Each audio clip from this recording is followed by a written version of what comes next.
Bismillahirrahmanirrahim. Assalamualaikum warahmatullahi wabarakatuh. Waalaikumsalam warahmatullahi wabarakatuh. Seperti biasa, bagaimana kabarnya hari ini? Baik, Ya. Pada pertemuan kemarin kan kita sudah menyampaikan pengantar teknologi pasca panen ya, serta kontrak kuliah dan RPS-nya apa saja sih materi yang perlu kita review di mata kuliah ini. Biasa absennya dijalankan aja ya. Semuanya. Oke. Perkenalkan, saya adalah dosen peserta pekerti Universitas Bengkulu gelombang 1, dan saya adalah dosen pengampu mata kuliah teknologi pasca panen di home-base-nya di Teknologi Pangan Universitas Bojongkongan. Pada kesempatan kali ini saya akan menyampaikan materi tentang penanganan pasca panen komoditi pertanian ya. Di sini pasti muncul kan pertanyaan kita semua ya. Kenapa sih kita perlu melakukan penanganan pasca panen segera pada komoditi pertanian? Pastinya sekarang mungkin di daerah kita masing-masing musimnya mungkin beda-beda ya, tapi rata-rata kalau di Bima terutama ya, pada saat sekarang itu apa? Lagi panen apa? Kira-kira? Ada jagung, ada bawang juga, benar, pintar. Oke, pertanyaan di sini kan harus melakukan penanganan pasca panen itu. Kira-kira ada yang mau pendapat di daerahnya? Ya siapa deh yang mau angkat tangan ke depan, satu orang atau 2 atau 3 orang? Misalnya Bu, saya asal dari, kan masing-masing beda nih asalnya kan? Ya. Bu, saya ini asalnya dari mana ya? Misalnya dari Laju misalnya. Bu, Laju tuh lagi panen jagung loh Bu. Terus penanganan pasca panen jagung di daerah saya tuh gini-gini loh Bu. Awalnya tuh pasti panen tuh gini-gini. Ceritain aja. Itu tuh termasuk teknik penanganan pasca panen di daerah masing-masing. Kemudian yang berbedanya tomat.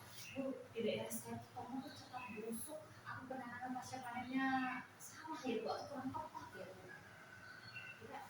Ada yang berpendapat nggak ada yang salah, pendapatnya pasti benar semua. Kita kan diskusi di sini, iya kan? Ada yang kira-kira, ayo yang mau satu orang Ibu kasih nilai plus seperti biasa di kelas kita kan? Yang berani, yang aktif, yang maju di depan, nilainya ada tambahan nilai. Sebelum melanjutkan, ada satu orang, silakan Ibu tunjuk aja. Iya tuh Intan, silakan Intan. Masih ke depan dong, harus di depan layar biar kelihatan di situ.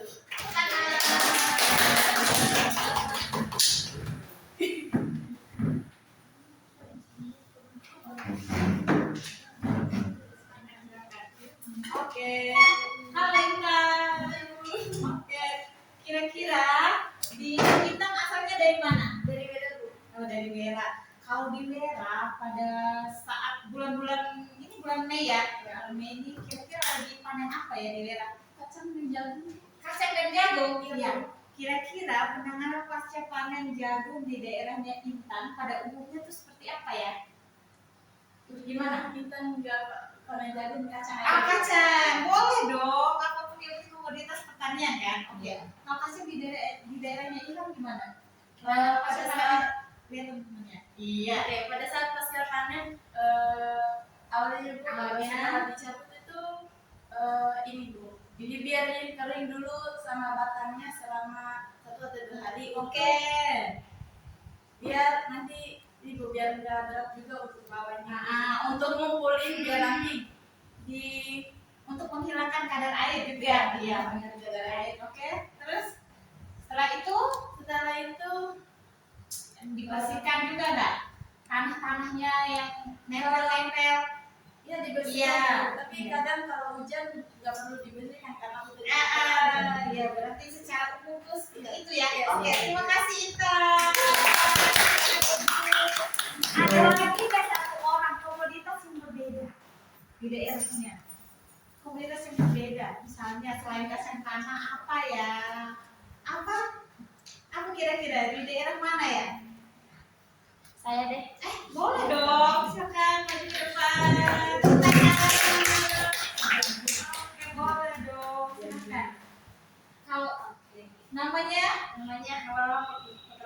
saya Rini Andika. Ini Andika Saya asalnya dari Kabupaten Dompu, tempatnya di Kempo. di Kempo. Di Kempo sedang panen apa ya Kalau di kira-kira? Kempo sekarang lagi sedang panen jagung, Ibu. Jagung. Iya. Kira-kira penanganan pasca panen jagung di Kempo seperti apa ya? Kalau jagung itu kan kalau mau kalau saat panen, nah dia tuh digiling dulu, Ibu.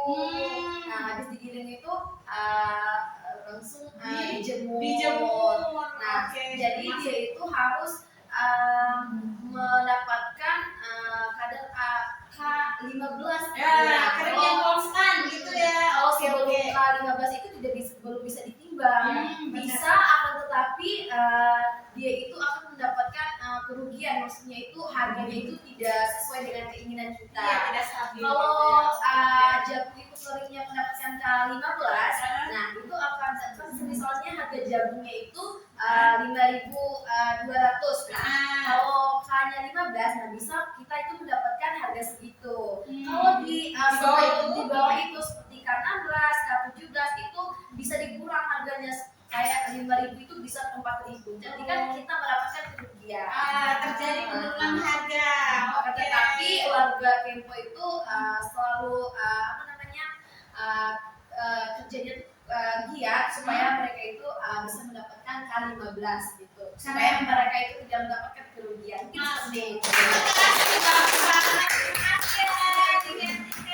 Jawabannya keren banget. Oke, secara umum teknologi pasca panen di daerah kita masing-masing ini seperti itu. Ada perbedaan sedikit kayak tanah tadi, bersihkan tanah dulu, baru kita keringkan. Kalau mau dijual kan digiling dulu kan, biar bijinya yang dijual gitu. Jagung juga seperti itu, dan ada tetapan kadar air maksimum ya yang ditetapkan agar bisa bernilai jual tinggi katanya tadinya. Kalau nggak ditangani secara baik dan tepat, terjadi penurunan harga ya kan, pastinya ke hasil ya, nilai jual petani. Oke, terima kasih pendapat semuanya keren. Oke, kita lanjut ya. Ya. Oke, gimana sih penanganan pasca panen yang umum dan kenapa kita harus melakukan penanganan pasca panen ya?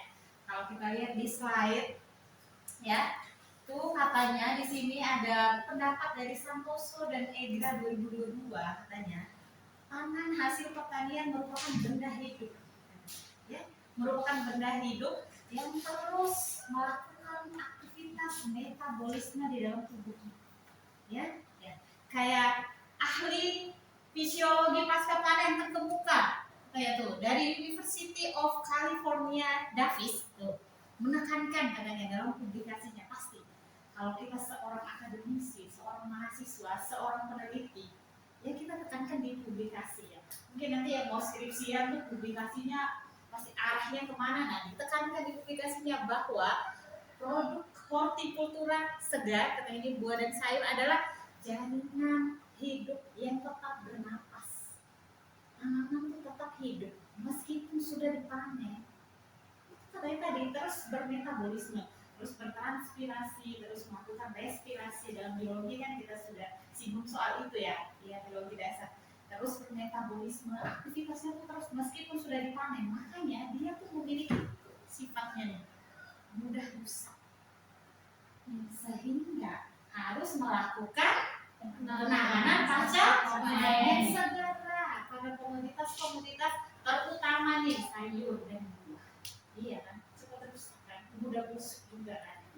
Itu. Nah, katanya di sini teknologi penanganan pasca panen kita masih rendah.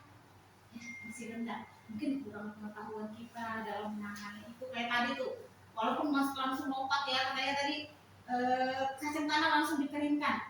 Bahwa kecuali ada hujan tadi yang membersihkan ya, tetapi kan proses prosedur umumnya itu standarnya adalah harus membersihkan dulu. Mungkin di sana kebawa bakteri, kebawa jamur di dalam tanah, kan kita nggak tahu mikroba yang ada di dalam tanah kan apa aja, mikroorganisme di situ kan banyak ya.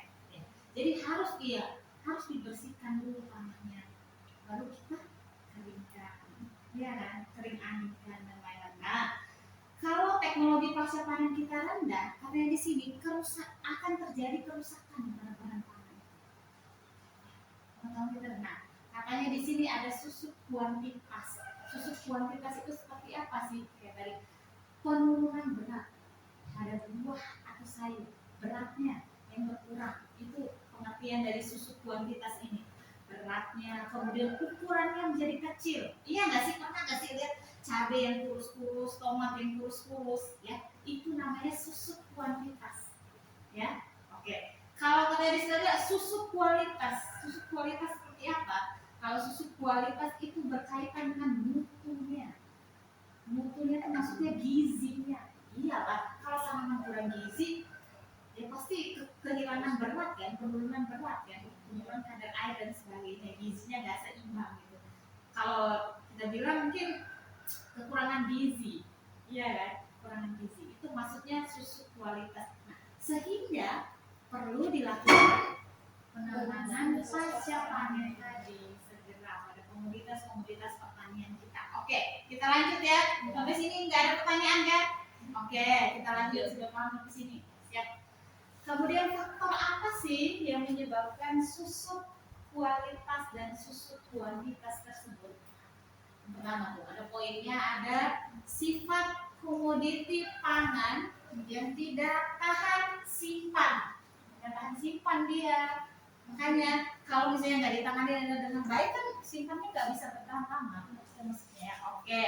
Kemudian yang kedua adalah kehilangan karena penanganan, misalnya tercecer, iya ya, bilang itu tuh arahnya ke hasil pastinya ya. Kalau tercecer-cecer itu pasti hasil panen kita menjadi berkurang gitu ya. Kayak ada rontok, kemudian tidak dikumpulkan kembali, kemudian ada serangan hama dan penyakit gitu. Anak-anak mikrobiologi pangan yang selalu membahas soal hama, penyakit, jamur, bakteri, itu pasti ngerti gimana sih jamur atau bakteri itu menyebabkan kehilangan hasil yang tinggi pada komoditas pertanian. Iya kan? Dia itu udah pasti tidak layak untuk dijual, apalagi dijadikan produk. Nah, kita nih anak-anak teknologi pangan kan, tadi capaian kita kan ke situ ya. Oke. Kemudian selanjutnya ada kerusakan mekanis oleh cara atau peralatan yang digunakan pada saat pasca panen. Kerusakan mekanis itu cara atau peralatan. Misalnya kita gunakan alat-alat berat, kita gunakan misalnya tuh berkarat. Iya kan, kalau kita panen sayur pakai yang berkarat itu kan menyebabkan tanaman itu kualitasnya turun, iya kan? Nah, benar. Jadi warna berbeda, kemudian dia cepat layu juga, ya. Oke, pada saat sayur. Oke, yang ketiga, yang keempat ada kerusakan mikrobiologis. Sama mikrobiologis itu aktivitas mikroba ya, kayak tadi yang berbeda dan lain-lain. Oke, kita lanjut. Sip. Nah, kalau dilihat di layar ini, nah, penyebab dan jenis kerusakan bahan pangan nih, ada penyebab utamanya ya. Tadi ya, kita sudah singgung sedikit ya. Di sini adalah contoh buah-buahan yang terserang oleh bakteri, ragi, kapang, dan lain-lainnya. Jamur, pasti kalian udah nggak asing kan nih bentuk-bentuknya nih kalau tanaman atau buah-buahan diserang bakteri. Inilah penampakan dia nih. Padahal dia nih kecil-kecil nih ya, kecil-kecil tapi serangannya tuh menyebabkan nilai jual petani tuh menjadi rendah ya. Iya nih kecil-kecil dia nih bisa menyerangnya tuh dari dalam lagi. Iya dari dalam ya. Kemudian ada aktivitas enzim ya, enzim itu berkaitan dengan ada enzim selulose dan lain-lain sebagainya. Kalian pasti belajar di teknologi enzim ya, udah ya, udah semester ini udah. Kemudian ada serangan serangga, parasit, ada tikus, biasanya padi, ya kan? Kalau udah batangnya tuh udah pasti patah tuh, serang padi ya, pasti hasilnya tuh jadi berkurang juga, gitu ya. Kacang juga ya, kacang juga, kedelai juga, jagung pun seperti itu. Hama tikus, oke. Di sini ada suhu ya, ada suhu pastinya. Kemudian ada kadar air tadi udah pasti, kalau tadi sudah dijelaskan harus sampai pada angka K15 yang sudah ditetapkan oleh gudang biasanya ya, gudang penjualan jagung itu seperti itu ya. Di sana tuh di Dompu tuh pusatnya di mana ya biasanya untuk orang-orang yang menjual jarumnya? Iya, industrinya gitu ya, pabriknya gitu ya. Di setiap Gudangnya. di setiap desa ada. Di setiap desa keren Oh, ya. di Dompu. Kalau di mana ya? Masih Kalau di ada sini apa? di PT-nya di sini juga di Tanjung. Nah, itu sama. Kadar air itu segitu nggak? Sama. Berarti penetapan harga. Biasanya kalau di Bima tuh yang paling mahal penjualan jagung itu berapaan sih? Penetapan harganya 1 kilo.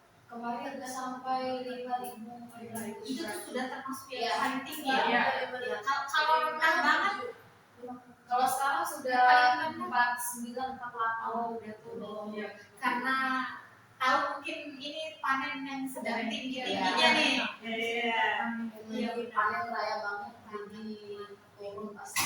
Kita semua adalah anak petani ya. Iya. Jadi kita pasti mendengar dan melihat cara-cara orang-orang di sekitar kita ya dalam menangani tanaman pangan gitu ya.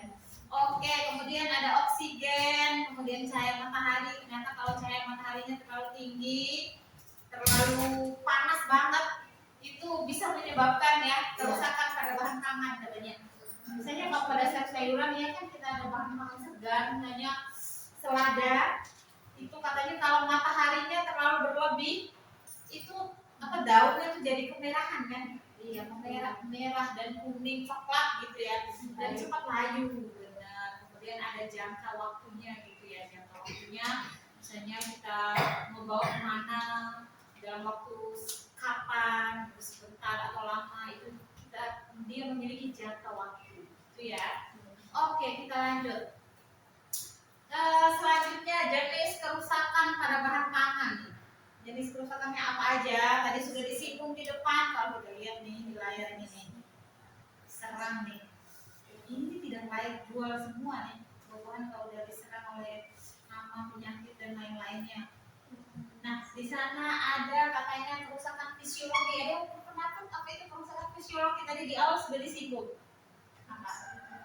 Fisiologi itu kan ternyata beda ya. Kerusakan fisik dan fisiologi itu beda. Ya. Apa? Ada yang pendapat? Ya, tidak ada yang maksudnya kerusakan fisik tadi di depan tadi disebutkan ada aktivitas metabolisme di dalam tubuh tanaman. Dia terus berespirasi, dia kan respirasi itu ada reaksi terang, reaksi gelap. Dia tuh terus beraktivitas pada malam, pada siang, kemudian bertranspirasi. Dia terus melakukan aktivitas di dalam tubuhnya meskipun sudah dipanen, itu tetap hidup katanya tadi. Itu namanya kerusakan fisiologi, itu menyebabkan kerusakan. Oke. Selanjutnya ada kerusakan mikrobiologi, pasti tahu lah. Apa? Hah? Bakteri, betul. Apa lagi? Virus. Apa lagi? Pintar. Jamur. Pintar loh, ini jadi pertanian bentar lagi. Amin. Jamur, apa lagi Kak? Kapan? Itu adalah kerusakan mikrobiologi. Tapi ini namanya bahan pangan segar. Kalau di kalau di anak teknologi pangan tuh pasti bahasnya tuh ada dua, ada bahan pangan segar dan bahan pangan olahan. Karena mereka akan buat produk kan. Nah, jadi yang olahan ini ini namanya bahan pangan olahan. Kerusakan diakibatkan jamur, bakteri dan lain-lain. Nah ini udah pasti sama juga, ya sama juga. Tapi ini namanya bahan pangan segar. Tomat tuh sayur atau buah? Sayur. Pintar loh. Padahal itu pertanyaan dadakan ya. Tomat tuh buah atau sayur? Sayur. Benar. Kita belum cari itu pendapat siapa, tapi yang jelas pengertian kita tuh sama ya. Tomat itu sayuran. Oke. Kemudian ada kerusakan kimia. Apa kerusakan kimia? Aktivitas apa atau reaksi apa tadi? Pestisida, pasti pestisida. Enggak juga ya. Kalau teknologi, kalau kerusakan, kalau itu mungkin penanganan pas budidayanya ya. Kalau itu kan faktor eksternal ya. Kalau kerusakan kimia di sini maksudnya pada tanaman itu aktif apa reaksi kimia di dalam tubuh tanaman kayak metabolit, kundek, dan lain-lainnya. Intinya reaksi kimia yang ada di dalam tubuh tanaman itu sendiri ya. Oke. Kemudian selanjutnya ada kerusakan fisik. Ya, kerusakan fisik apa tadi? Berkaitan dengan lingkungan. Apa contoh? Apa? Iya, pada tanaman. Iya, pada tanaman itu. Kalau suhunya misalnya kita simpan di dalam suhu ruang nih, ya kan? Kalau terlalu panas, itu dia menyebabkan apa? Kerusakan, busuk. Kalau sayur, layu tadi. Iya, itu kerusakan fisik tuh. Kalau suhunya terlalu tinggi, suhunya terlalu rendah, itu menyebabkan kerusakan pada bahan pangan, segar maupun olahan. Ya. Oke. Biasanya ada kerusakan mekanis. Kerusakan mekanis tuh yang seperti apa? Tadi benturan, misalnya buahnya dikirim ke Mataram, terus ditumpuk-tumpuk nggak pakai pengaman, itu dia bisa rusak. Oke, apalagi tadi kerusakan mekanis disebabkan oleh cara tadi itu cara ya, kemudian disebabkan oleh alat tadi disebutkan Sina tadi, alatnya kita pakai alat tuh yang sudah berkarat, terkontaminasi, kontaminasi dari alat-alat tadi. Iya. Oke. Nah, di sini ada buku-buku acuan yang bisa dibaca, ini karya rekannya Ibu, ya. Karya Ibu. Ada teknologi penanganan pasca panen tanaman pangan gitu. Kemudian ada buku karya Ibu sendiri juga dan kawan-kawan. Iya, Martina SPNSD dan kawan-kawan. Terima kasih. Nutrisi tanaman ini adalah acuan bagaimana budidaya tanaman yang baik. Nah, kalau anak-anak teknologi pangan itu kan apa hasil apa outputnya adalah menciptakan produk, ya kan? Inovasi produk baru. Jadi sebelum menciptakan produk baru yang perlu dipikirkan itu bahkan varietas pun kita pikirkan di awal, iya kan? Varietasnya harus unggul, harus gimana? Harus bersertifikat, iya kan? Yang jelas sebelum menciptakan produk ya kita pikirkan dari apanya? Dari varietasnya dulu harus berkualitas sehingga panennya pun tanaman itu berkualitas. Ya selain varietasnya apa? Budidayanya yang baik dan benar, iya kan? Iya, tanahnya seperti apa kita perhatikan. Kemudian pemupukan yang tepat, iya kan? Pupuknya seperti apa? Berapa kali pupuknya? Ada pupuk dasar, ada pupuk ya apa? Iya, 3 kali jagung. Itu kita perhatikan. Kalau udah tepat, pengalaman petani itu akan kalah dengan teori kita yang ada di sini, yang belajar sepanjang ini nih, ya kan? Pertemuan beberapa kali pertemuan. Nah, pemupukan 3 kali, ada pemupukan dasar, pemupukan kedua, pemupukan ketiga gitu. Nah, kalau pemupukan yang nggak tepat, ya hasil panen juga kan nggak tepat. Iya nggak ini, Andika? Kalau misalnya kita payung jagung, kalau nggak kasih pupuk yang tepat, yang banyak, yang sesuai dengan kebutuhannya, itu pasti hasil panennya juga nggak bagus. Hasil kurang dapatnya, kurang hasilnya. Benar banget. Oke. Kemudian ada proceeding juga nih, seminar internasional yang pernah Ibu sendiri juga ikuti. Itu bisa kalian baca-baca di sana nih yang mau cari referensi soal tanaman sekarang yang sedang haid atau yang lagi enak-enak ditanam nih, apa nih gitu. Atau pernah yang menghasilkan buah yang baik atau sayur yang baik, hasil yang baik, itu bisa dibaca-baca juga di sini ya. Nanti Ibu kasih linknya. Oke. Sampai di sini nggak ada pertanyaan? Siap. Iya. Oke, kita lanjut ya. Kemudian teknologi pasca panen komoditas pangan. Ternyata beda komoditas, beda juga penanganannya. Ya, beda komoditas, beda juga penanganannya. Oke. Yang pertama ada tadi sudah dicontohkan sama Intan loh. Iya. Ada pertama komoditas serelia dan kacang-kacangan. Oke, komoditas serelia dan kacang-kacangan. Penanganan pasca panennya dengan pengeringan dan penyimpanan. Ya, dengan pengeringan. Ayo boleh. Silakan bergabung. Iya, silakan bergabung. Ya.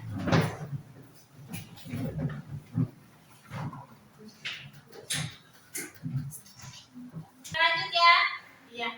Setelah tadi kita menjelaskan tentang penyebab kerusakan bahan pangan, apa aja kerusakannya, kemudian disebabkan oleh apa aja, kita sudah menjelaskan. Jadi kita lanjut ke teknologi pasca panen komoditas pangan. Tadi sudah disampaikan, katanya beda komoditas, beda juga penanganannya.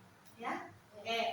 Kalau pada komoditas yang pertama, serelia dan kacang-kacangan tadi Intan sudah jelaskan katanya. Di daerah tuh sedang panen kacang Bu, jadi penanganan pasca panennya tuh gini loh, gitu. Dan bisa disimpan waktu yang lama, harus dikeringkan dulu, harus diturunkan dulu kadar airnya menjadi kadar air standar minimum gitu ya. Jadi bisa disimpan dalam waktu yang lama. Oke. Di sini nih sudah masuk seperti penjelasan Intan tadi. Kita melakukan pengeringan agar kualitasnya baik. Tadi harus tetap mempunyai kualitas yang baik jika dikeringkan. Makanya prosedurnya tadi kacang-kacangan tuh harus dikeringkan dulu biar bisa disimpan. Kualitasnya tetap baik. Oke. Kemudian ada penyimpanan tuh. Penyimpanan tuh katanya bisa tidak memperparah penyebab kerusakan tadi. Ya, kerusakan yang disebabkan oleh apa tuh?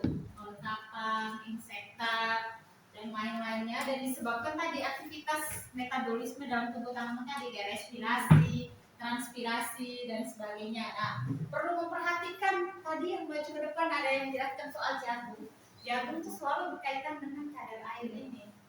Karena tadi kadar air standar, kadar air minimum, biar nilai jualnya tinggi, kadar airnya harus K15. K itu maksudnya ya kadar air. 15 mungkin 15% kan? Harus menurunkan dari 100%. Kemudian kita turunkan kadar airnya jadi 15% biar layak jual dan bisa disimpan. Itu tujuan utamanya sebenarnya. Ya, oke. Dan nggak gampang terserang hama juga. Jamur kan berjamur ya, kalau basah ya nggak hanya jagung lah, padi juga kan. Masa basah kita nggak keringin, kita langsung masukin ke karung. Yes, langsung dikarung, langsung dimasukin ke karung. Ya otomatis akan diserang jamur tadi, ya kan? Oke. Selanjutnya apa lagi? Nah, pada komoditas sayuran, ya, pada komoditas sayuran bagaimana penanganannya? Beda lagi. Tadi hanya penyimpanan dan pengeringan. Ini di sayuran beda juga. Ada pencucian dan sortasi. Ya setelah dipanen, ya dicuci. Kita amankan dia dari kotoran-kotoran, tadi sisa-sisa panen tadi, ya. Kemudian sortasi, apa sortasi? Yes, pemilahan atau pemisahan. Itu disortir dia, dibedakan, ya. Oke. Kemudian ada pendinginan. Setelah dipanen kita amankan dia. Masukin kemana? Di pendinginan? Kulkas. Iya, jangan malu-malu. Besar-besar aja jawabnya. Kulkas Ibu. Nggak apa-apa. Oke. Ada pelapisan lilin tadi. Ya. Ada pelapisan lilin. Pelapisan lilin tuh agar tadi memperpanjang umur simpan. Ada yang bertanya nanti ya. Oke, kita lanjut dulu ya. Oke. Kemudian di sini ada CAS, katanya itu Controlled Atmosphere Storage, dan MAS. Ya. MAS itu Modified Atmosphere Storage atau penyimpanan dengan udara terkendali. Oke. Misalnya siapa namanya? Nadia. misalnya, Bu saya mau ke Surabaya besok nih gitu. Saya mau bawa ini gitu, mau bawa sayuran apa gitu. Biar dia bisa disimpan dalam waktu yang lama, nggak cepat layu, jadi dia pakai udara terkendali. Itu tadi ya, modified atmosphere storage itu. Oke, selanjutnya ada buah-buahan. Ya, namanya beda juga tuh buah-buahan. Oke, buah-buahan tuh penanganan utama dan penanganan tambahan tadi ya. Ya, ada juga penyimpanan dingin sama kayak sayuran tadi ya, diamankan, dibersihkan tanah-tanahnya dan sebagainya, baru disimpan di dalam kulkas, diamankan langsung. Casmas juga, gitu ya. Penanganan utama terdiri dari apa tadi? Pemilihan atau pemilahan atau pemisahan, sorting tadi. Kemudian ada pemisahan berdasarkan ukuran, sizing, misalnya ukuran yang besar sama besar, ukuran sedang sama sedang, ukuran kecil sama kecil gitu ya. Oke, ada pemilihan berdasarkan mutu atau grading katanya sini ya, berdasarkan mutu. Misalnya kan yang busuk nggak bisa dicampur sama yang busuk, yang sudah terserang jamur, karena jamur itu kan pindah-pindah ya. Ya, ini anak-anak pertanian nih, ya anak-anak pangan nih, jamurnya berpindah-pindah. Misalnya kalau nih anak-anak cewek pasti semuanya hobi di dapur kan, ya lebih kurangnya tadi. Ya, hobi di dapur kan? Iya, hobi lah pastinya. Misalnya di dapur tuh kan kalian tuh misalnya mau masak nasi goreng. Ya. Apa bumbu dapur kamu mau masak nasi goreng? Bawang, pintar, bawang merah, cabai, tomat. Itu biasanya cewek-cewek nih agak-agak gimana ya kalau lihat misalnya cabai dulu nih ya, atau bawang merah dulu ya. Ada lihat bawang merah yang segar sama yang sudah terserang jamur tadi. Iya kan? Pasti secara tidak langsung, walaupun kita belum tahu ilmunya nih, tapi dari filmnya cewek-cewek gitu ya yang dapat, pisahin aja lah gitu ya. Ternyata itu ilmunya. Jamur tuh berpindah-pindah. Kalau dia tetap digabungkan sama yang segar, iya kan? Itu dia akan pindah jamurnya tuh, ikutan busuk. Iya gitulah. Makanya dia tuh intinya tuh buah-buahan tuh, sayur-sayuran tuh tanaman yang cepat rusak tadi. Ya. Jamur ketika berpindah ya dia itu rusak juga. Makanya berdasarkan mutu tuh perlu pemilihan di grading tadi itu, ya. Oke. Nah dia suka masak nasi goreng kan? Iya. Tapi suka juga kan bisa-misahin yang busuk sama yang rusak sama yang enggak? Iya. Biar itu kayaknya itu tuh udah nalurinya cewek-cewek deh, suka bersih-bersih. Ada nggak cewek-cewek yang nggak suka bersih-bersih? Jangan bilang nggak ada ya, Hani. Jangan bilang nggak ada. Iya.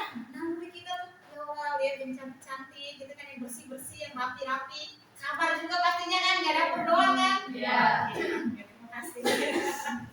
Oke. Ada penanganan tambahan gitu. Ada pre-cooling, ada pencucian, dicuci-cuci dulu, dari greening, pelitinan tadi, waxing dan lain-lainnya. Oke. Mari kita lihat pada layar. Ini ada cara mengawetkan buah biar disimpan dalam waktu yang lama gitu ya di berbagai negara. Kita coba lihat ya, di mana ya? Di negara apa nih yang pertama? Afghanistan. Iya. Afghanistan di mana ya caranya ya? Oke.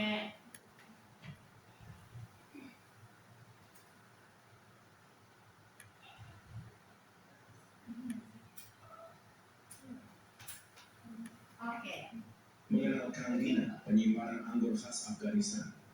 Kangina adalah metode tradisional Afghan.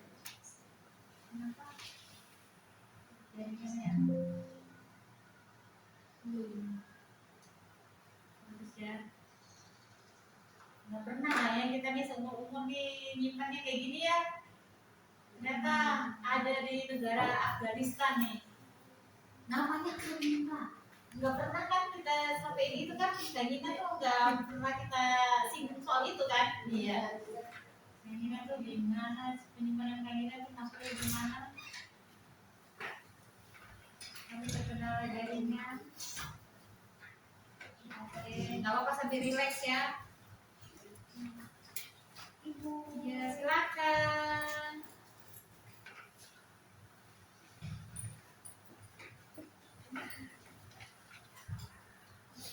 Kita lihat di mana Kamina.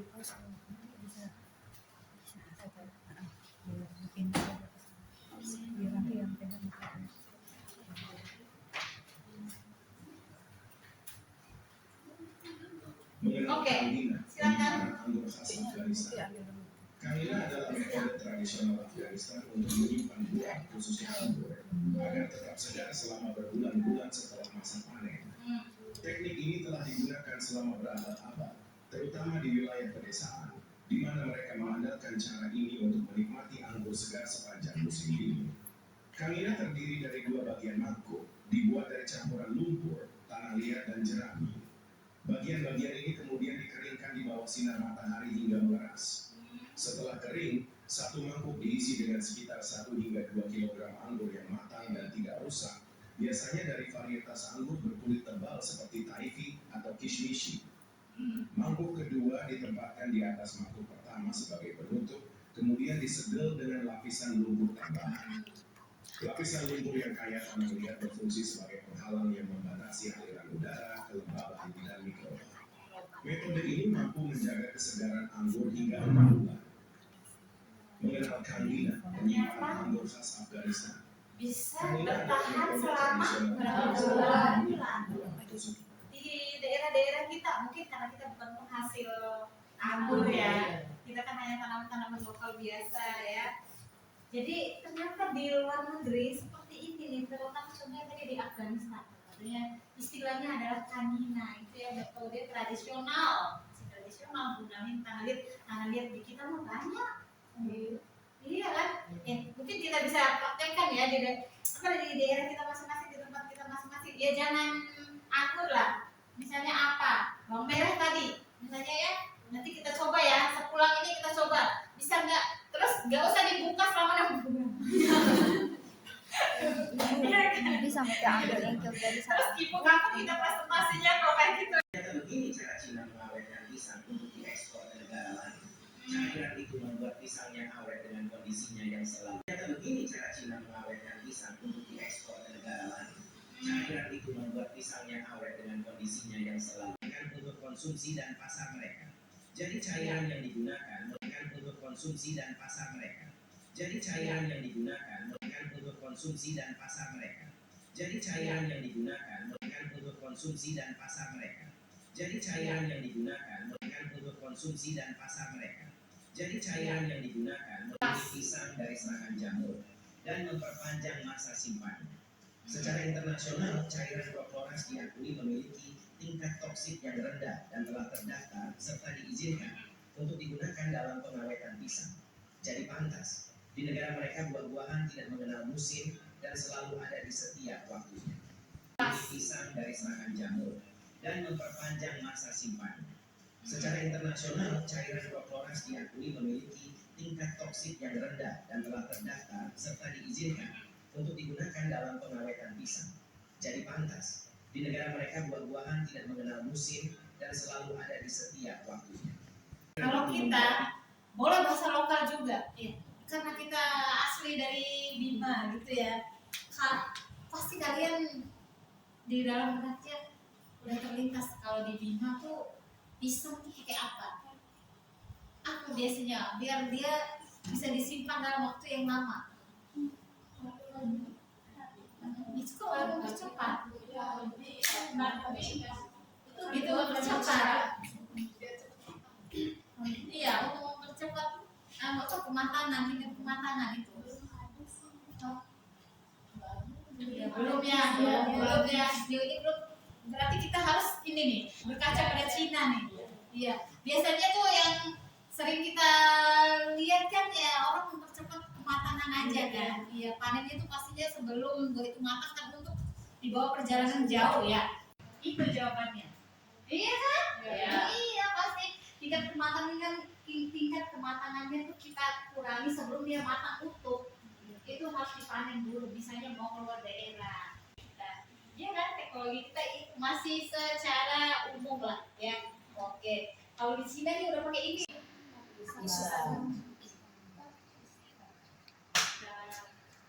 belajar bagaimana pengawetan penyimpanan yang ada di luar negeri. Ini Pakistan gimana kira-kira? Ternyata Guys, coba lihat. Ini dia teknik pengawetan buah secara tradisional ala Pakistan.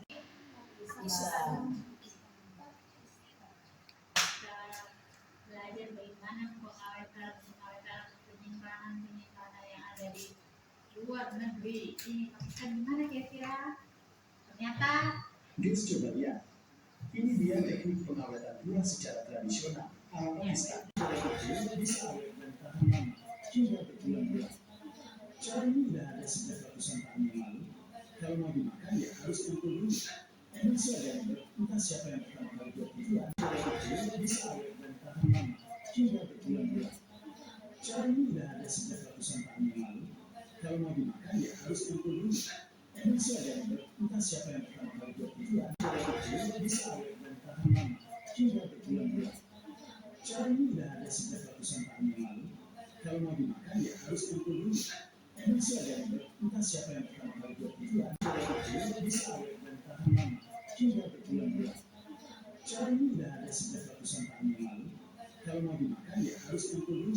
Masih ada yang entah siapa yang pertama kali buat gituan. Ternyata begini cara Cina mengawetkan pisang untuk diekspor ke negara lain. Cara itu membuat pisangnya awet dengan kondisinya yang selalu. Ternyata begini cara Cina mengawetkan pisang untuk diekspor ke negara lain. Cara itu membuat pisangnya awet dengan kondisinya yang selalu. Untuk konsumsi dan pasar mereka. Jadi cairan yang digunakan untuk konsumsi dan pasar mereka. Jadi cairan yang digunakan untuk konsumsi dan pasar mereka. Jadi cairan yang digunakan untuk konsumsi dan pasar mereka. Jadi cairan yang digunakan untuk konsumsi dan pasar mereka. Jadi cairan yang digunakan untuk pisang dari serangan jamur dan memperpanjang masa simpannya. Secara internasional, cairan Proporas diakui memiliki tingkat toksik yang rendah dan telah terdaftar serta diizinkan untuk digunakan dalam pengawetan pisang. Jadi pantas, di negara mereka buah-buahan tidak mengenal musim dan selalu ada di setiap waktunya. Pisang dari serangan jamur dan memperpanjang masa simpannya. Secara internasional, cairan Proporas diakui memiliki tingkat toksik yang rendah dan telah terdaftar serta diizinkan untuk digunakan dalam pengawetan pisang. Jadi pantas, di negara mereka buah-buahan tidak mengenal musim dan selalu ada di setiap waktunya. kalau kita boleh bahasa lokal juga, ya. Karena kita asli dari Bima gitu ya. Pasti kalian di dalam benaknya udah terlintas kalau di Bima tuh pisang tuh kayak apa? Apa biasanya biar dia bisa disimpan dalam waktu yang lama. Itu kok orang mempercepat. Itu gitu mempercepat. Iya, untuk mempercepat kematangan, tingkat kematangan itu. Ya, belum ya, sejauh ini belum. Berarti kita harus ini nih, berkaca pada Cina nih. Iya, biasanya tuh yang sering kita lihat kan ya orang mempercepat kematangan aja kan. Iya, panen itu pastinya sebelum itu matang kan untuk dibawa perjalanan jauh ya. Itu jawabannya. Iya kan? Iya pasti tingkat kematangannya tuh kita kurangi sebelum dia matang utuh. Itu harus dipanen dulu, bisanya mau keluar daerah. Ya kan, teknologi kita masih secara umum lah ya. Oke, kalau di Cina nih udah pakai ini.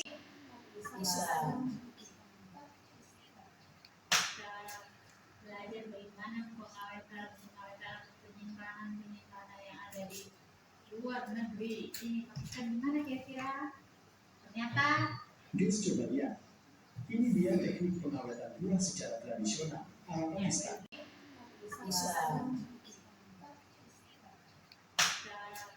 belajar bagaimana pengawetan penyimpanan yang ada di luar negeri. Ini Pakistan gimana kira-kira? Ternyata Guys, coba lihat. Ini dia teknik pengawetan buah secara tradisional ala Pakistan. Buah bisa awet dan tahan lama hingga berbulan-bulan. Cara ini udah ada sejak ratusan tahun yang lalu. Kalau mau dimakan ya harus kumpul dulu. Masih ada yang entah siapa yang pertama kali buat gituan. Buah bisa awet dan tahan lama hingga berbulan-bulan. Cara ini udah ada sejak ratusan tahun yang lalu. Kalau mau dimakan ya harus kumpul dulu. Emang sih ada yang entah siapa yang pertama kali buat gituan. Bisa awet dan tahan lama hingga berbulan-bulan. Cara ini udah ada sejak ratusan tahun yang lalu. Kalau mau dimakan ya harus kumpul dulu. Emang sih ada yang entah siapa yang pertama kali buat gituan. Bisa awet dan tahan lama hingga berbulan-bulan. Cara ini udah ada sejak ratusan tahun yang lalu. Kalau mau dimakan ya harus kumpul dulu. Emang sih ada yang entah siapa yang pertama kali buat gituan. Komoditas daging dan unggas. Ya, komoditas daging dan unggas. Tadi apa? Komoditas pertama serealia dan kacang-kacangan. Yang kedua apa? Sayuran. Yang ketiga apa? Buah. Sekarang masuk ke daging dan unggas. Bagaimana sih penanganan pasca panen daging dan unggas? Yang pertama ada pelayuan daging atau aging. Ya. Nah, bagaimana nih penyimpanan daging selama beberapa waktu dengan kondisi serta tujuan tertentu dilakukan pada suhu sedikit lebih rendah dari suhu kamar dalam waktu lebih kurang 2 kali 24 jam seperti ini nih di gambar nih. Ya, kita lihat. Nah, dari tuh begini. Ya, nanti kita lihat cara-cara ya mengawetkan daging di berbagai negara juga, di negara kita juga gitu ya. Kemudian yang kedua ada curing nih dengan menambahkan NaCl atau garam, nitrat atau nitrit dan gula. Kemudian daging yang telah di curing disebut green curing. Ini biasanya ada yang tinggal di daerah-daerah sekitar pantai enggak? Ada nih. Dari mana? Laki ya? Apa biasanya di sana? Ikan. Nih, di akhir ini. Dia nih kayaknya ini udah sampai pengolahannya ya. Iya ya, udah sampai pengolahannya Sina ya. Pakai ada dulu ya ke kanan. Kita coba berdiri dong Sina. Coba berdiri Sina. Gimana kira-kira penanganan daging sebenarnya ikan sih dia. Ikan sebenarnya ada partnya sendiri tapi nggak apa-apa. Sebenarnya ikan ada di akhir, ya, tapi nggak apa-apa. Nanti di akhir kita jelasin aja. Ini kita contoh dulu ya. Selain daging ada ikan, gitu ya. Silakan. Gimana kalau di daerahnya Sina? Ikan itu yang kita itu belah dulu, Bu. Kita keluarkan dulu bagian perut-perutnya karena kan cepat membusuk kalau. Iya. Terus itu dibersihin, dicuci berkali-kali, baru dipakai garam. Terus dijemur. Setelah dijemur itu diolah lagi, Bu, kayak kita ini pakai bumbu-bumbu. Baru nanti kita kemasan, baru di packing, terus dijual, Bu. Dia itu sampai pengolahan hasilnya.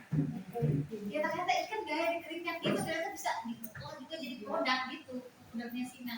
Nanti kita mungkin di mata kuliah berikutnya, mata kuliah yang yang lain misalnya ada packing gitu ya, packing produk, pengemasan dan lain-lain. Itu nanti Sina bisa dalami di situ ya. Di sini penanganannya tapi secara umum seperti itu ya. Oke, kita lanjut ya. Siap. Nah, bagaimana sih cara mengalirkan daging di negara-negara yang berbeda lagi ini? Kita coba lihat ya. Oke.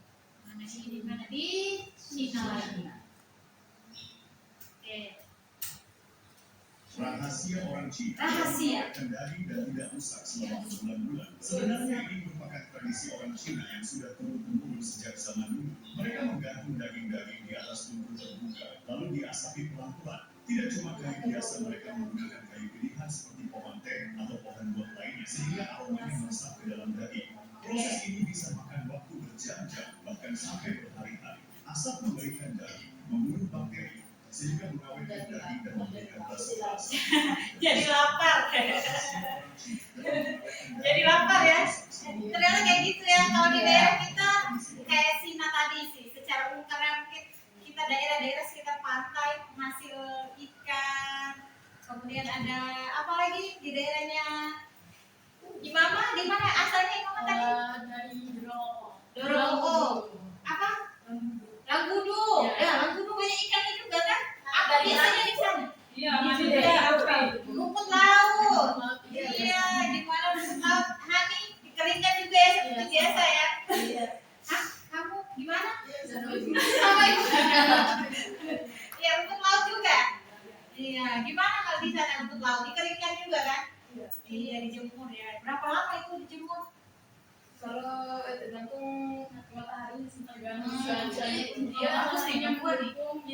3 hari, tapi kalau nggak mendukung bisa sampai semingguan. Iya, setelah dikeringkan dia biasanya dibawa kemana? Disimpan. Timbang terus dijual. Iya, oke gitu ya. Belum ada pengolahan setelah kayak Sita tadi ya. Oke. Selanjutnya mungkin kita belajar lebih dalam soal itu ya. Oke, sekarang kan kalau teknologi penanganan itu seperti biasa dilakukan di daerah kita masing-masing ya. Jauh ini untuk laut, tadi ikan apa aja tadi Sina? Ikan teri kacau. Ikan teri kaca, apa? Paling primadona. Oh, paling primadona. Oke.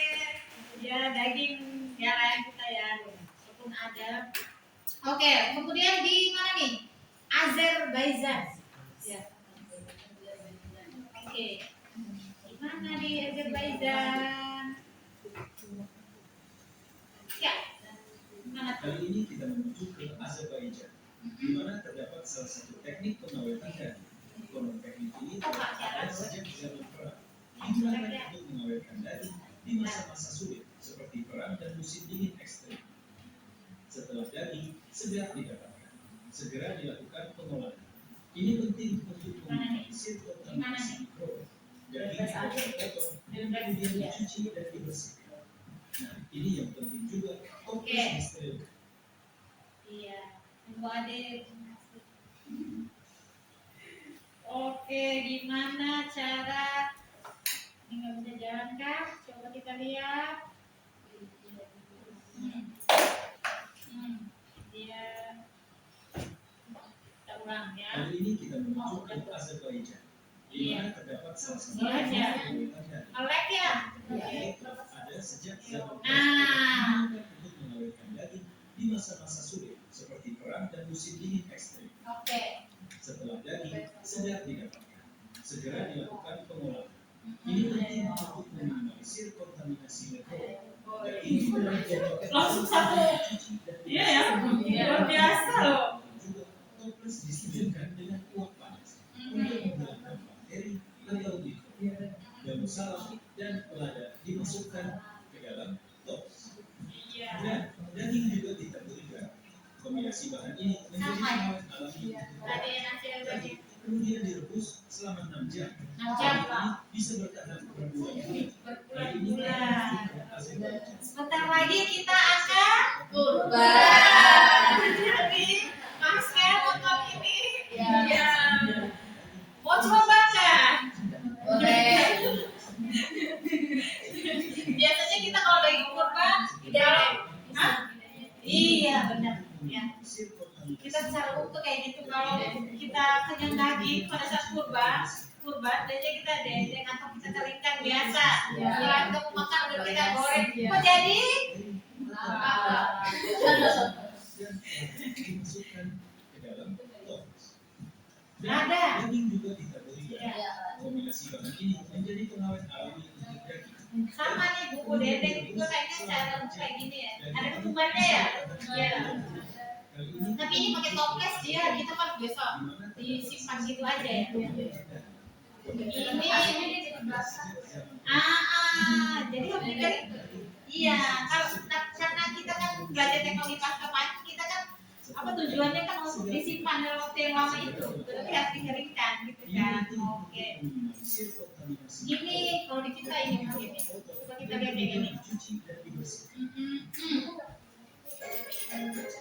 Ya Allah, ya sengaja biar kalian relax.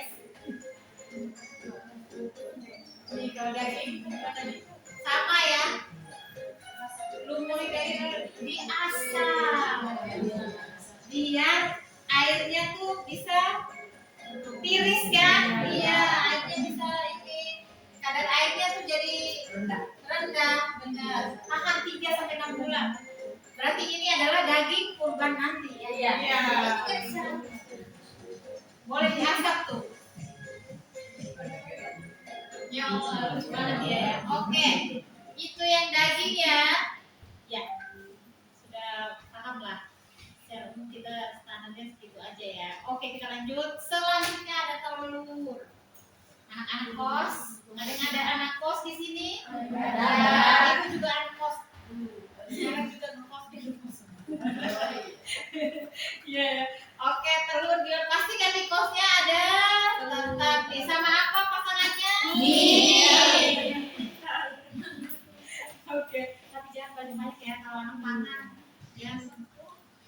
makan banyak-banyak produk-produk yang instan ya.